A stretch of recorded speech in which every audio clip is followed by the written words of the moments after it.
کوئی انقلاب آیا تو اس انقلاب کے حوالے سے اس ماحول کو جاننا بڑا ضروری ہے۔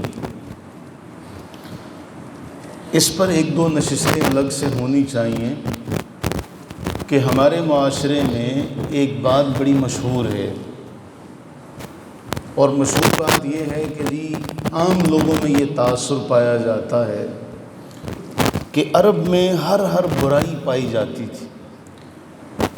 عام لوگ جب یہ بات کرتے وہ کہتے ہیں عرب ہر اعتبار سے وہ بدترین معاشرہ تھا، اس کے اندر ہر برائی پائی جاتی تھی، ہر برا کام وہاں ہوتا تھا، زمانہ جاہلیت تھا۔ جب یہ بات کہی جاتی ہے تو اس میں پھر کوئی قید نہیں لگائی جاتی، کسی کو خاص نہیں رکھا جاتا۔ کیا آپ نے کبھی غور کیا اتنے ہی برے تھے، ان برے لوگوں میں اللہ تعالیٰ نے اپنے محبوب کو بھیجا؟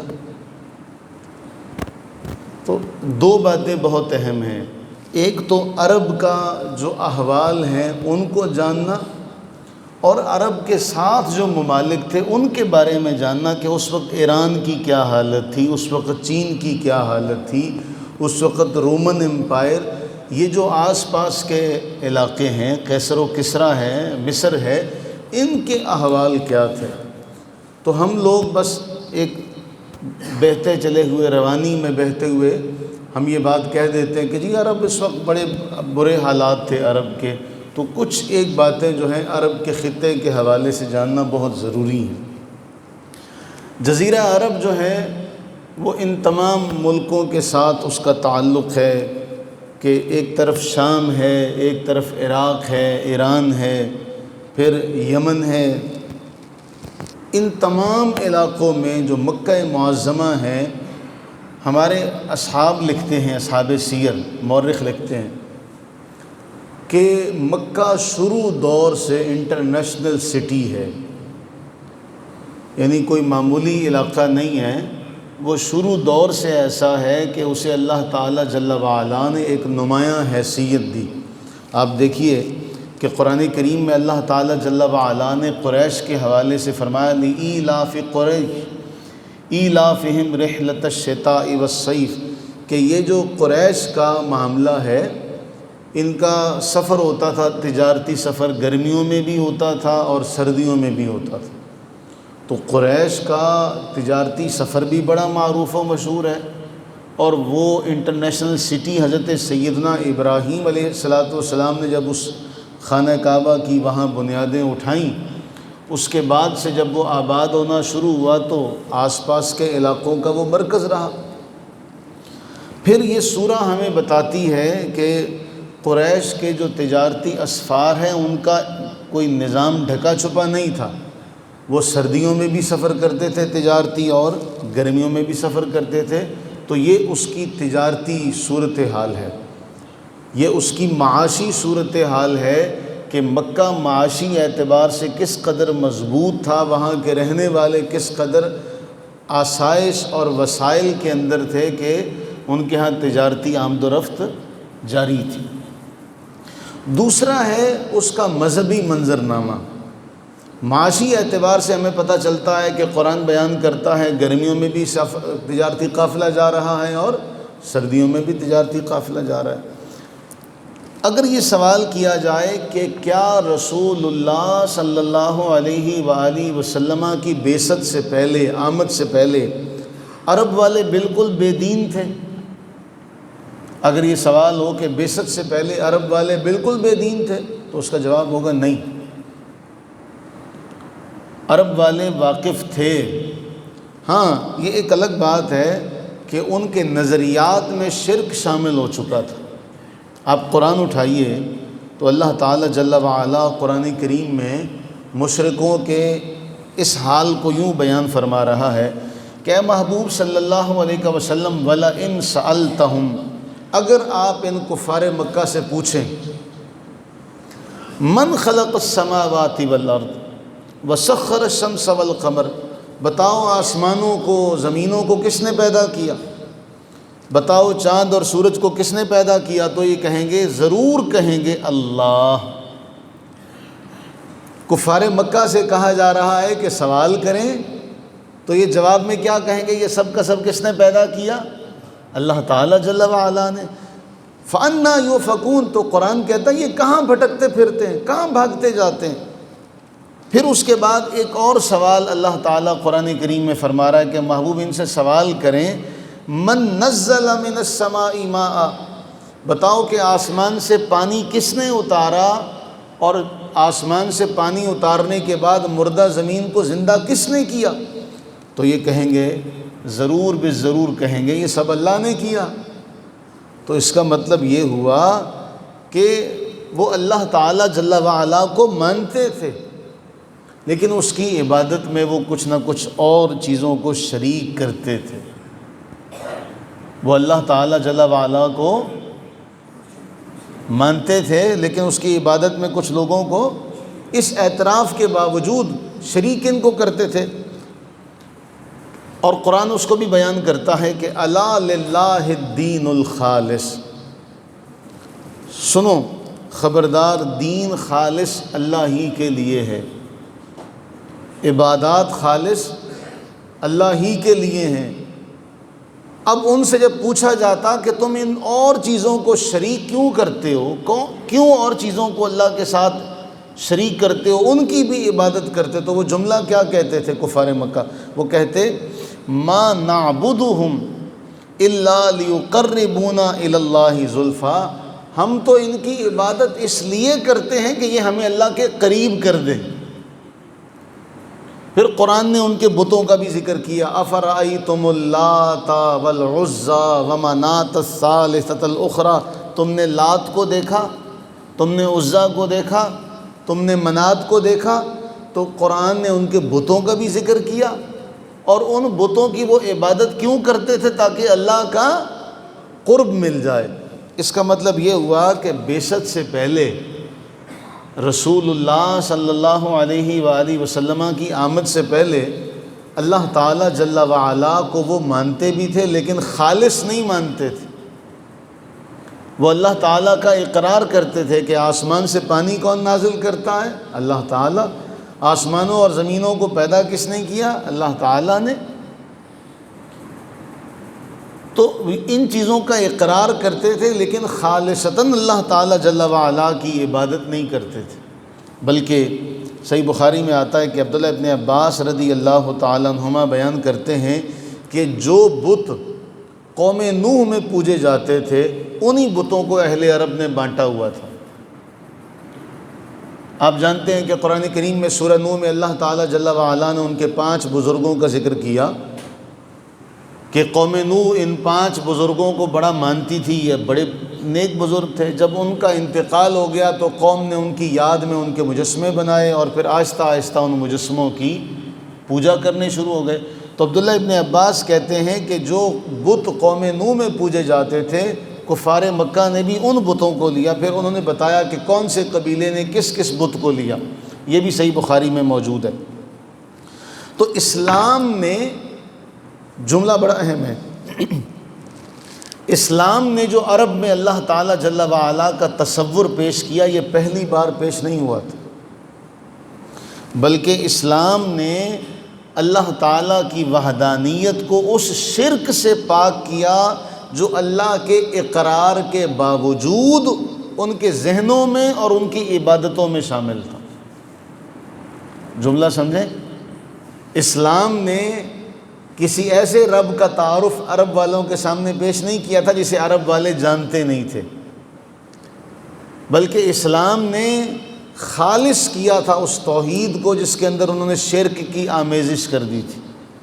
ان کے ہاں یہ ساری عبادات پائی جاتی تھی، وہ طواف بھی کرتے تھے، یہ سارے معاملات کرتے تھے، لیکن اس میں وہ اللہ تعالیٰ جل وعلا کے احکامات کے ساتھ اپنے منمانے احکامات بھی، مرضیاں بھی اس میں شامل کر دیتے تھے۔ یہ اس کی مذہبی، عرب والوں کی مذہبی ایک صورتحال تھی۔ جبکہ حضرت ابراہیم علیہ نبینا علیہ الصلوۃ والتسلیم نے یہاں خالصتاً توحید کا ایک سبق، توحید کا ایک نقشہ تھا، توحید کا ایک چشمہ تھا جسے جاری کیا تھا۔ تو بہرحال یہ ان کی مذہبی صورتحال تھی کہ مذہب کے معاملے میں وہ کہاں تھے۔ اب اس کے بعد آ جاتا ان کا معاشرتی معاملہ۔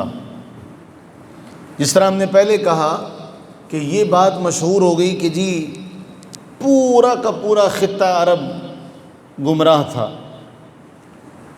ہمیں یہ بات یاد رکھنی چاہیے کہ پانچوں انگلیاں برابر نہیں، جہاں برے لوگ پائے جاتے ہیں وہاں ساتھ میں اچھے لوگ بھی پائے جاتے ہیں۔ اسلام کسی معاشرے کو کلیتاً برا نہیں کہتا، بلکہ اسلام ایک سبق دیتا ہے۔ اسلام آپ سے کہتا ہے وَلَا يَجْرِمَنَّكُمْ شَنَآنُ قَوْمٍ عَلَىٰ أَلَّا تَعْدِلُوا، کسی قوم سے تمہاری دشمنی ہے تو اس کا یہ مطلب نہیں ہے کہ تم اس کے ساتھ ناانصافی کرو۔ تمہارا کسی کے ساتھ بھی کوئی معاملہ ہو، عدل کا دامن ہاتھ سے چھوٹنا نہیں چاہیے۔ تو عرب والوں میں بعض اچھی صفات بھی تھیں، آخر کچھ نہ کچھ تو ان میں اچھا تھا نا، جس لیے اللہ تعالیٰ نے انہیں چنا کہ ان میں اپنا محبوب بھیجا۔ یعنی یہ بات ذہنوں میں بٹھا لی جائے کہ عرب والوں میں مانا کہ کچھ برائیاں ہیں، لیکن ایسا بھی نہیں ہے کہ وہ سارے ہی برے تھے۔ آخر ان میں کوئی تو کمال ہوگا، کوئی تو ان میں جوہر ہوگا، کوئی تو ان میں گن ہوگا کہ جس کی وجہ سے اللہ تعالیٰ نے پوری دنیا کے مقابلے میں عرب کو منتخب کیا کہ ان میں اپنا محبوب بھیجا۔ تو یہ جملہ بڑا اہم ہے، اس نقطے کو ذرا ذہن میں رکھیے گا کہ معاشرتی اعتبار سے وہ جوئے میں بھی ملوث تھے، شراب بھی پیتے تھے، یہ سارے معاملات ان میں پائے جاتے تھے۔ بلکہ ایک بڑا مشہور معاملہ ہے، سنگین ترین برائی ہے جو عرب میں پائی جاتی تھی کہ وہ بیٹیوں کو زندہ درگور کرتے تھے، لیکن پورا عرب اس میں شامل نہیں تھا۔ یہ بات ذہن میں رہے کہ ہر شخص اس کام میں ملوث ہے۔ اگر پورا عرب اس کام میں ملوث ہوتا تو پھر وہ جو نسل چلی تھی آخر وہ عورتوں سے ہی چلی تھی نا، تو عورتوں کا وجود ہی نہ پایا جاتا۔ بعض چیزیں جو ہیں برائیاں ضرور ہیں، لیکن انہی برائیوں کو اگر سامنے رکھا جائے، انہی برائیوں کی نشاندہی کی جائے تو ہمارے آج کے معاشرے میں بھی، میں نے اب گزشتہ دنوں میں ذکر کیا کہ ہم ایک شخص سے ملے تو وہ آپس میں بیٹھے باتیں کر رہے تھے، جی ہمارے ہاں یہ بھی بڑا مسئلہ ہے کہ جی پہلے اگر ہمارے کسی کے ہاں بیٹی پیدا ہو جائے تو وہ خاندان میں اس کو برا سمجھا جاتا، پڑھی لکھی فیملی، اور آپس میں گفتگو یہ ہو رہی ہے کہ جی فلاں کے بھی پہلے بیٹا پیدا ہوا تھا تو ماں کہتی ہوں تیرے بھی پتر پہلے پوتا ہونا چاہیے تھا، تیرے دونوں بھائیوں کے ہاں پہلے بیٹا پیدا ہوا ہے۔ تو وہ سب سے دعا کے لیے کہہ رہا تھا کہ یار دعا کرو میرے ہاں بھی بیٹا پیدا ہو، اگر میرے ہاں بیٹی پیدا ہوگی تو میرا ان کے ساتھ برابر کا جوڑ نہیں رہے گا۔ اگر آج کے ترقی یافتہ دور میں جب ہر چیز موجود ہے، سہولیات موجود ہیں، ہم ہر طرح کی سہولتوں میں جی رہے ہیں، اگر آج کے دور میں پڑھے لکھے لوگ بھی اس جہالت کا شکار ہیں تو 1400 سال پہلے تو پھر منظر ہی کچھ اور ہوگا۔ تو ہماری جہالت کا عالم یہ ہے کہ ہم آج کے دور میں بھی یہ سمجھتے ہیں کہ شاید بیٹی جو ہے وہ بیوی نے دینی ہے، جبکہ یہ اللہ تعالیٰ جل وعلا نے قرآن میں فرمایا یَهَبُ لِمَن یَشَاءُ إِنَاثًا وَیَهَبُ لِمَن یَشَاءُ الذُّکُورَ۔ او بھائی اللہ تعالیٰ خود قرآن میں فرمائے جس کو چاہتا ہوں میں بیٹیاں دیتا ہوں، جس کو چاہتا ہوں بیٹے دیتا ہوں، جس کو چاہتا ہوں بیٹے بیٹیاں دونوں دیتا ہوں، جس کو چاہتا ہوں کچھ بھی نہیں دیتا۔ اور ہم آج کے دور میں بھی بیٹھ کر یہی بات ہو رہی ہوتی ہے، حیرانگی ہوتی ہے کہ جی یہ بھی بات سننے کو ملتی ہے کہ جی اچھا اس بنا پر بھی آپ عزت کرتے ہیں کہ جی اس کے ہاں پہلے بیٹا پیدا ہوا یہ بڑا ہے، اس کے ہاں بیٹی پیدا ہو گئی ہے، معاذ اللہ ثم معاذ اللہ، اچھا نہیں سمجھا جا رہا۔ تو اس دور میں یہ برائی تھی، لیکن جہاں یہ برائی پائی جاتی ہے کہ زندہ درگور کر دیتے تھے، وہاں ایک بڑا حسین پہلو بھی نظر آتا ہے، اور وہ حسین پہلو جو ہے وہ اتنا کمال کا ہے، لیکن ہماری بدقسمتی کہ ہم نے اس برائی کو اتنا عام کر دیا کہ وہ اچھائی والا پہلو کہیں چھپ کر رہ گیا۔ رسول اللہ صلی اللہ علیہ وآلہ وسلم کے ایک صحابی حضرت صعصع رضی اللہ تعالیٰ عنہ، حضرت صعصع بن ناجیہ، یہ فروزدق شاعر ہوا، اس کے جد امجد ہیں، حضرت صعصع بن ناجیہ، یہ نام یاد رکھیے، حضرت صعصع بن ناجیہ۔ حضرت یہ روایت امام حیثمی نے مجمع الزوائد میں لکھی، امام حاکم نے مستدرک میں اس کو نقل کیا۔ اس کی سند کے اوپر کچھ کلام ضرور ہے، لیکن ائمہ محدثین کہتے ہیں کہ یہ ضعف ایسا نہیں ہے کہ اس کو بیان نہ کیا جا سکے، اس روایت کو بیان کیا جا سکتا۔ حضرت صعصع کہتے ہیں کہ میں نبی سرور عالم صلی اللہ علیہ وآلہ وسلم کی خدمت اقدس میں حاضر ہوا، آپ نے مجھے اسلام کی دعوت دی، میں اسلام قبول کر لیا، مجھے آپ نے کچھ آیات سکھائیں۔ میں نے عرض کیا جی زمانہ جاہلیت میں نے کچھ نیک کام کیے ہیں، تو کیا مجھے ان پر کچھ اجر ملے گا؟ فرمایا کون سے نیک کام ہیں؟ تو حضرت صعصع عرض کرتے ہیں ہوا یہ کہ میری اونٹنیاں تھیں 2 اور 10 ماہ کی حاملہ اونٹنیاں تھیں گابن، وہ گم ہو گئیں۔ تو میں اپنی ان دونوں اونٹنیوں کو تلاش کرنے اونٹ پر سوار ہوا اور نکل پڑا۔ تو میں ان کی تلاش میں جاتے جاتے کھلے میدان میں ایک جگہ پہنچا، تو وہاں مجھے خیمہ نظر آیا، ایک مطلب کمرہ سا نظر آیا، تو میں ان کی طرف بڑھ گیا۔ تو میں نے وہ خیمے والوں کے پاس جا کے پوچھا، ایک بوڑھا آدمی مجھے ملا، تو میں نے اس بوڑھے آدمی سے پوچھا کہ کیا آپ نے میری 2 اونٹنیاں دیکھی ہیں؟ تو بوڑھے نے کہا نشانیاں کیا ہیں؟ تو حضرت صعصع کہتے ہیں کہ میں نے کہا جی میرا جو قبیلہ ہے نا بنی دارم، اس کی علامتی تختیاں ہیں جو ان کے گلوں میں لٹکی ہوئی ہیں۔ اس نے کہا ہمیں آپ کی دونوں اونٹنیاں ملی ہیں اور ہم نے ان کے بچے جنوائے ہیں، تو چونکہ ولادت کا وقت قریب تھا، حاملہ تھیں، تو ان کے ساتھ یہ معاملہ ہو گیا۔ اب وہ حضرت صعصع کہتے ہیں میں اور بوڑھا آپس میں گفتگو کر رہے تھے کہ آواز آئی کہ بھئی بچہ پیدا ہوا ہے۔ جب وہ آواز آئی اس خیمے کے پاس سے، تو بوڑھے نے کہا بھئی بتاؤ کیا ہوا ہے، لڑکا ہوا ہے یا لڑکی ہوئی ہے؟ اگر تو لڑکا ہوا ہے تو ہمارے ساتھ شریک ہوگا، قبیلے میں اٹھے بیٹھے گا، سفر پر جائے گا، یہ سارے معاملات کرے گا، لیکن اگر لڑکی ہوئی ہے تو اس کو دفن کر دو، اگر بیٹی ہوئی ہے تو اس کو دفن کر دو۔ یہاں رک کر زمانے کے حقائق اگر دیکھے جائیں، ہمارے ہاں بیٹا پیدا ہو تو مبارکباد دی جاتی ہے، بیٹی پیدا ہونے پر مبارکباد نہیں دی جاتی۔ کیا ہم آج بھی یہ سمجھتے ہیں کہ ہم جاہل نہیں ہیں؟ جاہلیت کوئی خاص زمانہ نہیں ہوتا، یہ عادات ہوتی ہیں جو کسی میں بھی پائی جائیں، وہ زمانہ جاہلیت میں جی رہا ہوتا، وہ خود جاہل ہوتا۔ اللہ تعالیٰ اس خیر والے وقت کا صدقہ سب بیٹیوں کے نصیب اچھے فرمائے۔ تو کہا اگر بیٹی پیدا ہوئی تو زندہ دبا دو، اس کو دفن کر دو۔ تو حضرت صعصع کہتے ہیں کہ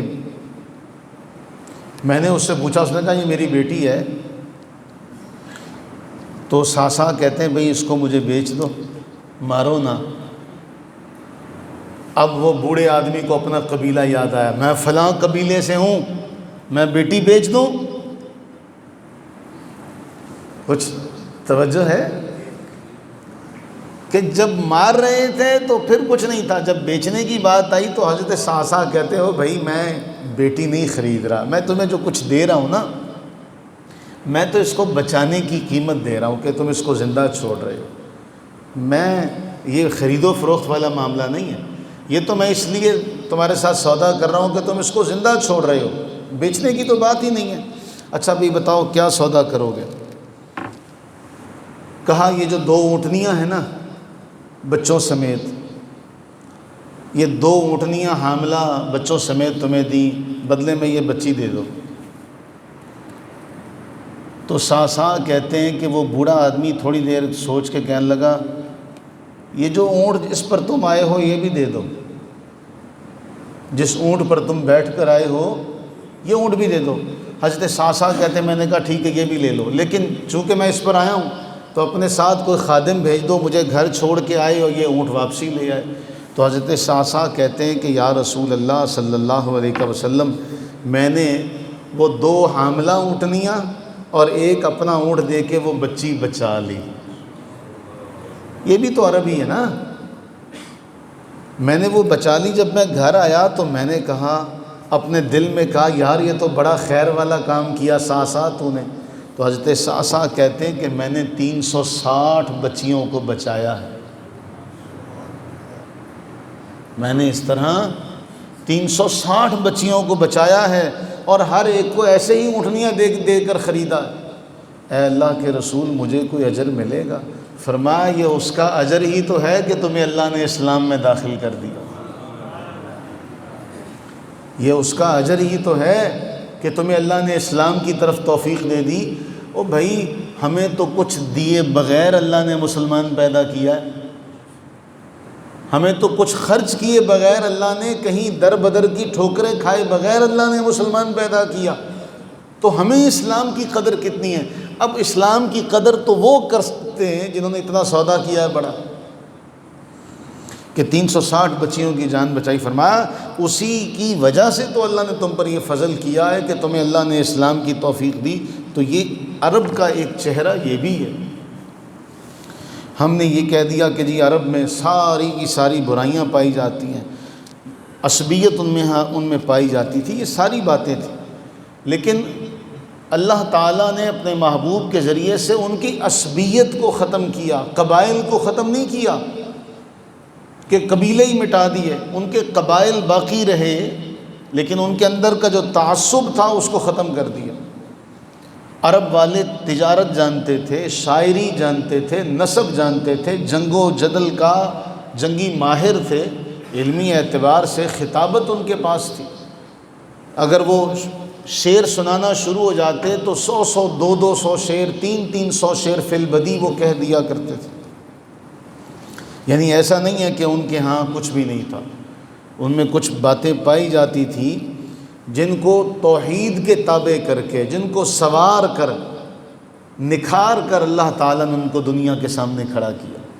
تو نبی سرور عالم صلی اللہ علیہ وسلم نے جس قوم میں جنم لیا، اللہ تعالیٰ نے اپنے محبوب کو جس قوم میں بھیجا، بہادری میں کوئی ان کا ہم پلہ نہیں تھا، سخاوت میں آج بھی عرب والوں کا کوئی ثانی نہیں ہے، فیاضی میں، سخاوت میں آج بھی عرب والوں کا مقابلہ کوئی نہیں کر سکتا۔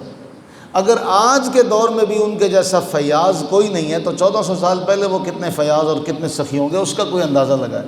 چھوٹا سا نقشہ اگر کھینچوں، آپ ہمارے 2015 میں رمضان میں اللہ تعالیٰ نے توفیق دی اور ہم مسجد نبوی شریفہ میں موجود تھے۔ اللہ تعالیٰ اپنے مقدس محتشم گھر کی حاضری عطا فرمائے، محبوب کریم علیہ السلام کے در دولت کی حاضری عطا فرمائے اور رمضان میں عطا فرمائے۔ آج بھی وہاں دسترخوان لگتا ہے، پیر کو، جمعرات کو، مسجد نبوی کے بعض حصوں میں پورا ہفتہ لگتا ہے، اور باقی صحن میں پیر اور جمعرات کو دسترخوان لگتا ہے جس میں افطاری کے لیے وہ کھجوریں وغیرہ بانٹی جاتی۔ تو رمضان میں عصر کی نماز چونکہ وہاں اول وقت میں ادا کی جاتی تو عصر کی نماز کے بعد سے دسترخوان لگ جاتا، اور ہم نے جو ہمارے ساتھ ہوا کہ ان کے چھوٹے چھوٹے بچے جو ہیں وہ آپ کا ہاتھ پکڑ پکڑ کر کھینچتے ہیں کہ یہاں بیٹھ جائیں، اور وہ اپنی میٹھی زبان میں کہتے ہیں یہاں سے اٹھنا نہیں ہے۔ ایک دوسری، جیسے آپ اڈے پر چلے جائیں تو بسوں والے آپ کو کھینچ رہے ہوتے ہیں کہ میری بس میں بیٹھنا ہے، دوسرا کہتا ہے میری بس میں بیٹھنا ہے، تو یوں وہ چھوٹے چھوٹے بچے جو ہوتے ہیں عربوں کے، وہ آپ کو پکڑتے ہیں کہ آپ نے میرے دسترخوان پر بیٹھنا، دوسرا کہتا ہے میرے دسترخوان پر بیٹھنا۔ وہ آج بھی بڑے سخاوت کا مظاہرہ کرتے ہیں، فیاضی آج بھی ان کے ہاں بڑی پائی جاتی ہے۔ ایک واقعہ انشاءاللہ کل ذکر کریں گے بشرط زندگی۔ فصاحت و بلاغت کے اعتبار سے عربی زبان کا آج بھی کوئی ٹکر نہیں ہے، آج بھی اس کی کوئی مثال نہیں ہے۔ عہد کی پاسداری، جتنا وہ لوگ اپنے عہد کے بارے میں پکے تھے، ہمارے دور میں تو لوگ قرآن اٹھا کے حلف دے کے لوگ اپنے حلف کی پاسداری نہیں کرتے۔ زمانہ جاہلیت ہے جسے آپ کہتے ہیں، زمانہ جاہلیت ہے، آج کے دور سے تو وہ کئی گنا اچھا ہے۔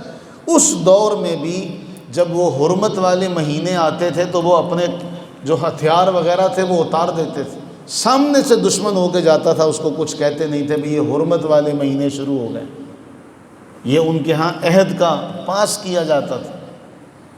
آج تو زبان کی کوئی پاسداری نہیں ہوتی، زبان سے جملے کہہ کے ہمارے بڑے بڑے لوگ کہتے ہیں ہم نے کون سا کوئی حدیث کہی ہے، حدیث کی بھی توہین کر دی اور اپنی زبان سے نکلنے والے جملے کی بھی تم نے اہمیت کو ختم کر دیا۔ تو ان کے اندر چیزیں موجود تھیں جن کو سنوارا گیا۔ اللہ کے نبی علیہ الصلوۃ والسلام فرماتے ہیں بعثت لأتمم مصالح الاخلاق، مجھے اچھے اخلاق کی تکمیل کے لیے اللہ تعالیٰ نے مبعوث فرمایا۔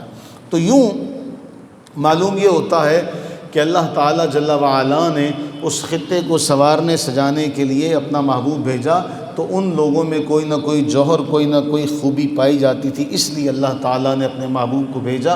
اور محبوب کریم علیہ السلام جب وہاں گئے تو آپ نے عقیدہ درست کیا، عبادت درست کی، اخلاق درست کیے، خاندان درست کیے، تجارت کے اصول دیے، عدل قائم کیا، انسانی عزت کو بنیاد بنایا، اور انسان کا تعلق اس خالق کے ساتھ دوبارہ جوڑا جس تعلق کے اندر شرک کی آمیزش ہو چکی تھی اور لوگ اپنے آپ کو اللہ تعالیٰ جل وعلا کی رحمت سے دور کر چکے تھے۔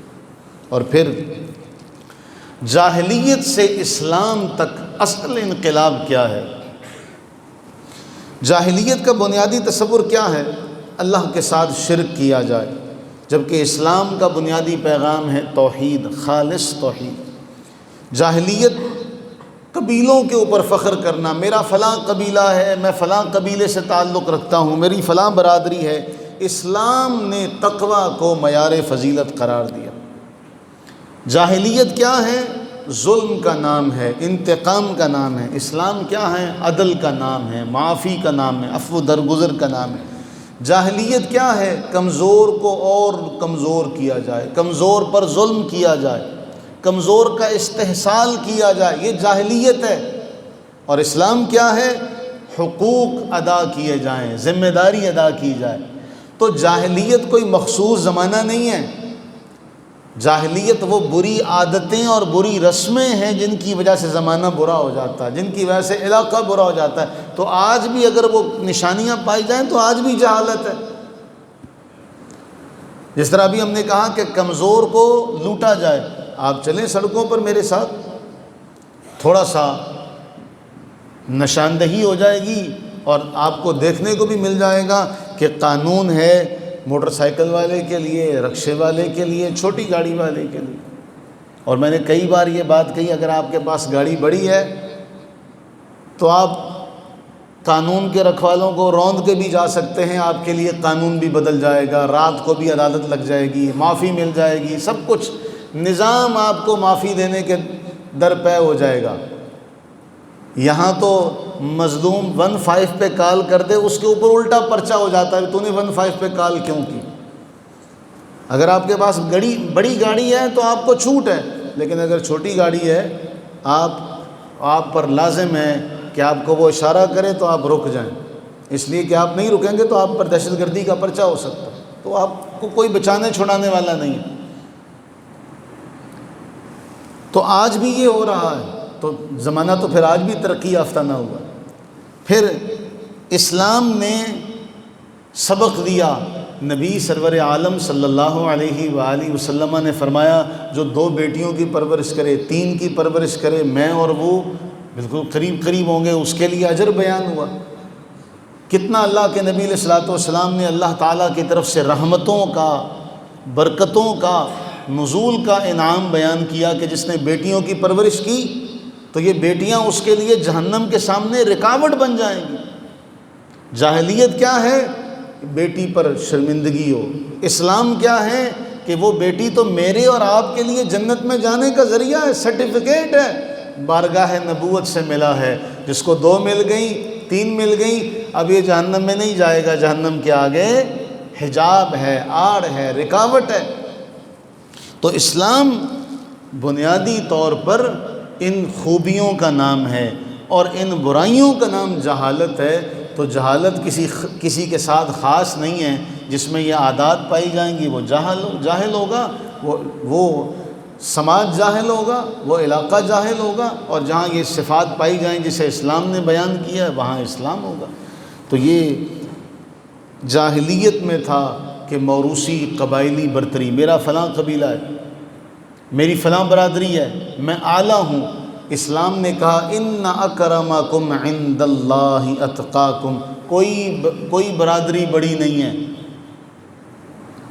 کوئی ذہن میں یہ نہ سمجھے کہ میں بڑا ہوں، میری فلاں برادری ہے تو یہ بہت بڑی ہے۔ یہ برادری کس نے بنائی ہے بھائی؟ کیا اللہ تعالیٰ نے قرآن کریم میں یہ برادریاں آپ کو ان کا سرٹیفکیٹ دیا ہے کہ فلاں برادری جو ہے وہ سب سے اعلیٰ ہے اور فلاں برادری کمزور ہے؟ قرآن نے تو واضح طور پر ذکر کیا ان اکرمکم عند اللہ اتقاکم، اور پھر قرآن کریم نے جو تعلیم دی اس کا پھر عملی پہلو کیا نظر آتا ہے؟ حضرت بلال جو حبشہ سے تعلق رکھتے ہیں، مکہ معظمہ کے بڑے قبیلے سے تعلق رکھنے والے حضرت عمر فاروق کہتے ہیں یہ میرے آقا ہیں سیدنا بلال۔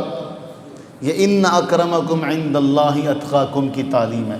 تو اللہ سے دعا کریں کہ اللہ تعالی ہمیں جاہلیت والی، جہالت والی تمام برائیوں سے محفوظ فرمائے، اور جو روشنی اسلام نے دی، جو اسلام نے ہمیں انقلاب دیا کہ جہالت سے روشنی تک کا جو سفر ہے، جو انقلاب اسلام نے دیا، اللہ تعالی ہمیں اس انقلاب کو سمجھنے کی اور جاننے کی توفیق عطا فرمائے، اور ہم سب کو ایمان پر سلامتی عطا فرمائے۔ آمین ثم آمین۔